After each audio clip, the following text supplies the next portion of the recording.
Yay, you guys sent me some awesome questions. Super excited to answer them. All right, so first one is tell your story, share my why then and my why now. So I went to a Christmas craft fair and there was a lady there spinning the salad spinner. And I was like, oh man, I'll buy that. And she was like, just have a party, you'll get it for free. And then she came and said, you should do this. And I was like, I would never do something like this. She said, have you ever thought about doing something like this? And then I called her back 2 weeks later and joined. So like we always say, she planted a seed with me and then I could not stop thinking about it. My why then was I really wanted to earn a trip, but I didn't really think it was possible. I thought that other people earn trips, but this little secret spark in me was really wanted to earn an incentive trip. And my why now is, it sounds corny, but to help other people get to where I am. And I want to leave a legacy of leadership that they remember, because of Andrea, I was able to quit my full-time job and do Pampered Chef and pay off my mortgage. And I want to leave a legacy of people of life changing. Most helpful tip that has contributed to my success would definitely be being consistent. So if you have 4 parties bail on you, you have 5 crap hosts, you have all the things that happen in life, just staying consistent. So, I always say that I'm super creative. So if somebody comes and, I have all these cancellations, I'm going to find a way to hit my goal no matter what. I'm going to run a mystery bag. I'm going to run a sale. I'm going to do whatever it takes. So staying consistent no matter what's going on in your personal life, just making sure you have a solid show calendar and always a goal that you're working towards. How do you motivate promotion? So I always like to say with anything like this, why does someone want to promote? Most often they don't know the benefits, all the benefits that come with promoting. So you want to inspire them and kind of pique their interest on why they would want to become a leader in the company. I always say the paycheck that goes with it is so much better. You're such a high seller as it is, or, I'd love to help you make more money in the company. But it's not only that, it's helping other people, and it's definitely the most rewarding part of our business. So you want to make sure that they really know all of the different incentives when they become a leader with the team. It's super fun to work towards a promotion with somebody. You can call it Operation Red Apron or, whatever, something fun. And I really like our Game Changers leader team that we have. It's like a secret leader page. I'm like, you're going to be added to all these secret groups. So, or with people starting nowadays, I'm like, you're going to set a record for the quickest time that somebody's ever promoted. Let's do this. Probably the most common question I get, how do you motivate your personal team to be active and engaged? Literally the most common question I ask. And I always say that don't feel like there's some magic sauce or magic wand or magic words that you can do to motivate your team. And all of a sudden you're going to have a whole bunch of slugs and then you just said something and they're just going to start working. About 1 in 10 people is going to be good. And these people aren't going to need tons of motivation, but what you can do is you can inspire people. So you can sell a ton in a month and talk about all the bookings that you're getting and sign all these people to the team. So you're creating inspiration. Everyone follows the leader's lead. So if you're selling and recruiting, your team is going to be selling and recruiting. So don't feel like you need to motivate them. You want to inspire them and then keep recruiting and looking for good people. Let's see here. What is the biggest obstacle you've had to overcome and how did you overcome it? This one really got me thinking. I think that I felt like I was in a big rut I was like, I don't know how to build leaders. And I kept saying that to myself over and I was manifesting that. I don't know how to build leaders. I don't know how to build leaders. So when I was stuck in I remember being a director for a super long time. And I have often said to people that your first director is your hardest to build. I don't know why, it was for me. And then after that, you can kind of work with people to kind of work towards that. But it all comes down to asking, is what I've learned is the secret to building directors, is they really do need to be having at least 20 two-way conversations about the business every month. So I'm holding their feet to the fire now and saying, did you ask that host 5 times? Did you ask that host 5 times? Most of my recruits my team's recruits sign on the 5th ask, most of them. So they really do need to ask 5 times and then get them to send you screenshots. So that was definitely my biggest obstacle. Was I felt like I was in a rut. I could not build a leader for the life of me. And then I was like, I am just going to learn how to build leaders like Claudia Bazaar and just pump out leaders. So I felt like I needed them first to build a solid show schedule. And then from there, asking a ton. So you want to make sure that they're really actually asking and sending you screenshots. So what kind of system do I use for organizing my full business? So shows, new recruits and their needs, leaderships for your personal directors.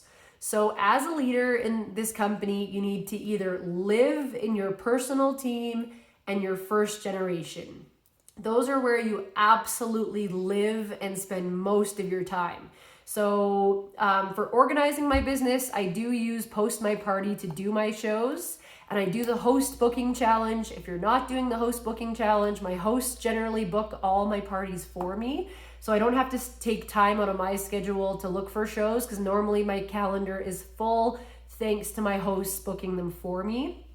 For new recruits, of course, we have Dash, which is fantastic. For new recruits, I like to get them on the phone as soon as they sign. I like to just show them a few simple things. How to set up a party, marketing imagery, set up their order payment account, and then I explain to them that I'm going to run their first party and I would love for it to be a block. So here's a script. If you find 4 other people to join in with your launch party, I'm going to have a special prize for you. So then we start them off with a block, like just a few days after they sign. They're qualifying normally before their kit comes, and it gets them off to a super strong start. I also really focus on my first gen leaders. I call them my empire builders, and I have a separate group chat for them, and I run incentives just for that group. So that would be like Green by 15 is a director team, and they get a $10 gift card of their choice.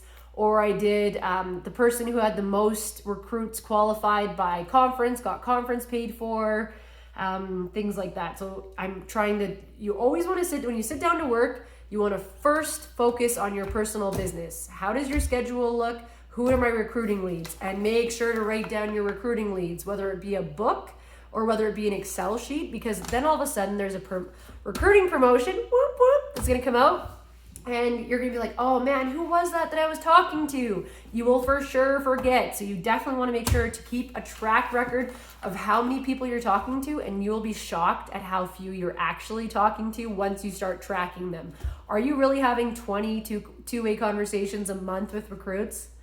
Maybe not. So make sure to track them in a book so you can follow up with them and be like, hey, the company's just come out with this amazing incentive, like a brand new kit deal. Are you interested in hearing more info? Message me back. So then you're getting them to reply to you so that you're starting a two-way conversation.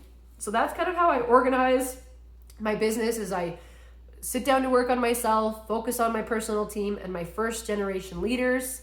I use Post My Party, and then anything that's not income generating, I try to give that to somebody else to work on, because it's not income generating when you work out your hourly rate for you to be doing, like Wow Wednesday posts or team recognition. When life throws you a curveball, what 3 go-to steps do you use to get back on track? So I always feel good about myself if I have a solid calendar. Ever since I've been doing cooking shows, I always feel like antsy if I don't have enough books on the, so you have a death in the family. You want to make sure that you still have a business running, because no matter what else is going on in your world, that's the nice thing about Pampered Chef, is it's ours and it's our special thing that we're working to build, which is so nice. So the 3 steps would just make sure that my personal business is still going strong. See if you can get someone to automate, delegate, and eliminate so that you are not the one that is dealing with some of the things that might be draining you. Like, what's a task you hate doing? I hate host packages with a passion. So I make someone else do it because I find that such a time suck and not my favorite thing. So it's okay to ask people for help. Ask people for help, make sure your business is strong, and then delegate on your team. So if you're supposed to do a team training, but you got thrown this curveball, have whatever your team training is, whether it's new consultant training or a look and learn, make sure that's in a document so you can be like, look, this happened, can you take this on tonight, and give it to one of the people on your team, which is a great way for them to learn too. What is your greatest failure and how did you learn from it? I think it was when they changed the career plan and I dipped down. I was so excited to finally promote to director. I definitely did not have a strong start to my business. It took me forever to get a booking. I finally promoted to director and they're like, oh, just kidding. We changed the career plan and now you're like a consultant and you've lost your team. And I remember it was horrific. It was at conference one year and I just thought, well, I got to rebuild. So just keeping consistent and I never get upset about corporate things like someone's new in the office, they closed the Canadian office, things like that. Like, just move on. It does have to do with us, but at the end of the day, not really. We have to sell, book, recruit. Doesn't matter what's going on there. Just focus on yourself and get yourself back on track and never lose sight of the goal you've made the decision to achieve. What is one thing you wish you would have done differently? I think that I just was telling myself that I didn't know how to build directors for way too long when I could have just become a student of learning how to build leaders.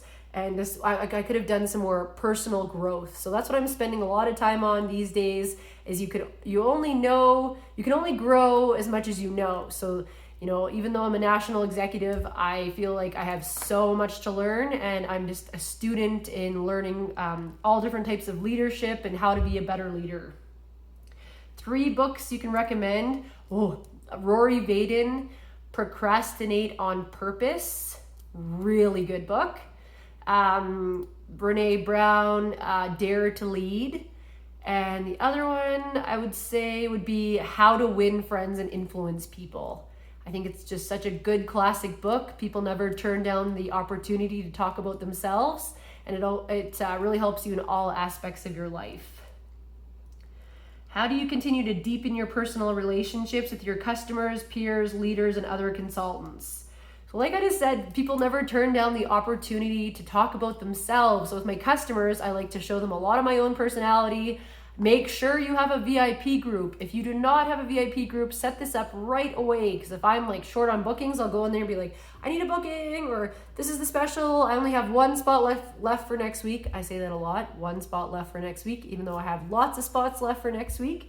And I'll get bookings from there. And you want to make sure you're showing them your personality. So when people order from you on a virtual party, friend them. If they're in your virtual party, friend them so that you're actually a person. You're not the pampered chef lady.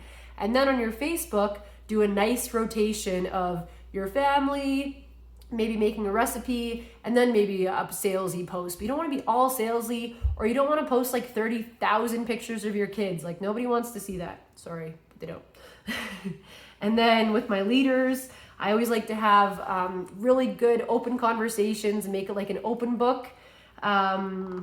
So I always say, feel free to come to me with anything. I also send my leaders a survey once a year for feedback. And then I do monthly coaching calls with all my first gen leaders to see where they're at, what their goals are, and how they're doing, which has been so beneficial. Oh my goodness, I've learned so much. Who is my biggest role model or mentor? I would say definitely Kristen Wyranga in the States is mind-blowing. She's currently paying off her mortgage right now. She's automated almost everything. She's just so inspiring. So Kristen Wyranga, Stacey Itzel, and Claudia Bazar are my 3 gods. My current goals, good question, is I'm up to 16 first-line directors, but I'm working on getting to 100 first-line directors, which is one of the models in order to be a 7-figure earner in the company. So there are a lot of people in the United States making 7 figures a year, so over $1 million a year. So that is one of my goals. I want to be the first 7-figure earner in Canada. And in order to do that, I need to you can either build, they actually taught us this at ExecSem, 50 first gen leaders, 50 second gen, 50 third gen. So that's one model that works out to over $1 million a year, or 100 first gen. It's kind of like a pyramid. Anyway, so super interesting. I can share that image with you guys. Pretty exciting stuff. So retiring my husband and working towards that goal because he works so hard. I think, how do you continue to grow and develop as a leader? So now I feel like I just need to I feel like I've just begun to learn how to really be a good leader, leave a lifetime of a legacy for everybody, and then also get people to where I am. So that's my goal, is to try and promote as many nationals as I possibly can. So that's how I'm going to continue to grow, is I'm going to learn from other leaders what they're doing a lot more personal growth with reading, and then get people to where I am. Oh yeah, systems that I use to help me and our team grow. So we just built a new consultant manual. It's step 1 to 10. You're a new consultant. What do you do? So it's literally in the program. It's called ClickUp. Amazing program. You can make really cool documents. You can edit them at the same time and then share this ClickUp document. So in order to grow really big, you need systems. So one of the systems would be an onboarding system. So if somebody brand new recruits somebody brand new, you can give the brand new person this system, be like, here, give her this document, she'll be good to go. So that's a system. What is your system if you book 10 parties in a week? How are you going to run those parties? Use a posting app. The next thing I'm implementing is you're a director. What now? So that's a Zoom call for a new director orientation. So that's a system. I'm sure you guys have your own host coaching system. So you get a party, what do you do now? You tell them to invite lots of people, you send them a message or a photo every single day, and then you get them to message everybody on the last day and say it's time to order. So that's a system. So those are kind of the 3 main ones that I use, and I'm going to start building on more systems. What are your fave questions to ask those you lead? Yes. So I like to talk a lot about automating, delegating, and eliminating right now. So my fave questions to ask people is, how are you doing? How are you feeling about this month? What are your goals for this month? What can I do to help you achieve these goals? If you knew you could not fail, what is your goal this month? Or if you know you could not fail, what is your goal by January 31st? So from now until January 31st. What are you struggling with right now? That's a really good one. And oftentimes people find that they don't have the time. So where can we work within that? And then a lot of people say, how do I motivate my team? And I say, recruit new people. What is your secret sauce? What are 3 to 5 leadership principles that you've discovered and executed that have contributed to your success? I think staying in front of your team a lot. So make sure you're posting in your team group at least once a day. Go live, be approachable, have fun. And what are leadership principles? I think just saying you can see if somebody's going to be a director before they can. So believing in them before they even, have put some notions in their mind. Like, you're going to be a leader on the team. Let's do this. Let's do this. And just saying, like, we're doing this no matter what. So knowing that you have their back.